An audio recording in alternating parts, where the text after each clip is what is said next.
আমার বাচ্চা সকালে ভাত খায়, এটা নিয়ে আমার কোনো সমস্যা নেই। এটা নিয়ে সমস্যা কাদের জানেন? ওর আন্টিদের সমস্যা। একদিন স্কুলে যে গল্পই উঠে গেল, বাচ্চারা সকালে কে কী খেয়ে আসে। তো আমি বললাম আমার মেয়ে সকালে একটু হইলেও আগে আমি ওকে ভাত খাওয়াই। এটা নিয়ে এমনভাবে রিয়েক্ট করলো কিছু মানুষ, আমি পুরো অবাক হয়ে গেলাম। আমার বাচ্চা সকালে ভাত খায়, তো সমস্যা কোথায়? এতে তো আমার কোনো সমস্যা নেই। আমরা মারা করি কি, সকালবেলা বাচ্চাদের কিছু ফ্রাইড আইটেম দিয়ে থাকি, যেমন পাউরুটি টোস্ট করে দেই, চকলেট দিয়ে রুটি, বিস্কিট, কেক, এসব খেয়ে বাচ্চারা স্কুলে যায় সকালবেলা খালি পেটে।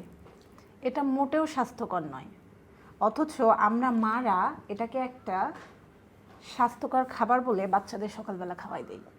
কষ্ট কম হচ্ছে, একটা কেক খাচ্ছে, বিস্কিট খাচ্ছে। আকাশফি, তুমি আজকে কী খেয়ে আসছো? চা দিয়ে বিস্কিট। এটা কোনো খাবার হইল সকালবেলা? একটা বাচ্চার জন্য এটা কোনো খাবার হইল? আমি আমার মেয়েকে আর ভাত খাওয়াবো না। ওকে এখন দিব আমি একটা ডিম। ও ডিমের কুসুম খায় না, ও এখন শুধু সাদাটা খাবে। তাহলে সকালবেলা হলো কি, ওকে একটু অল্প করে ভাত দিলাম, দেওয়ার পর ওকে একটা ডিম দিলাম, প্রোটিনটা চলে গেল। একটা বাচ্চার শরীরে সকালবেলা যদি প্রোটিন যায় তাহলে তো আর কিছু লাগে না। আমার কাছে মনে হয় বাচ্চাদের সকালবেলা এই ধরনের খাবারগুলো থেকে বিরত রাখা উচিত। কেননা সকালবেলা এই ধরনের খাবার খেলে অ্যাসিডিটির সমস্যা হয়। আবার অনেকেই দেখি সকালবেলা সাইট্রাস জাতীয় ফল দেয়, টক ফল দেয়।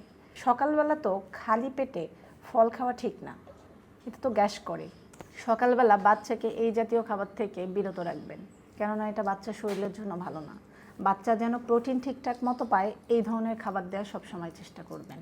আপনার বাচ্চার স্বাস্থ্য ভালো থাকুক।